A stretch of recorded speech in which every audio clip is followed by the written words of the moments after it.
তারপর তারপর একদিন আমি পৃথিবীর সব পাইলাম, শুধু তোমারে পাইলাম না। আর যে তোমারে পাইল সে পৃথিবীর কোনো কিছুই পাইল না।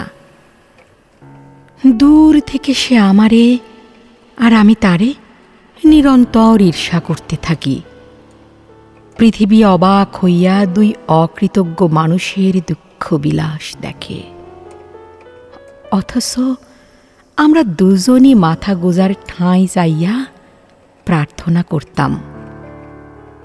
স্রষ্টা আমারে দিল বিশাল এক ঘর, আর তারে দিল তোমার কোলে মাথা রাখার অধিকার।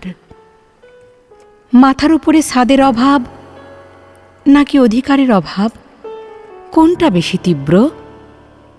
পেটের খিদে আর ভালোবাসার খিদের যুদ্ধ হইলে অনাহারী মানুষটা পৃথিবীর প্রতিষ্ঠিত সিম্প্যাথির ব্যানারে বেশি ভোট পাবে নিঃসন্দেহে, কিন্তু তাতে ভালোবাসার আক্ষেপে পড়তে থাকা মানুষটার আগুন এতটুকু স্থিমিত হয় না।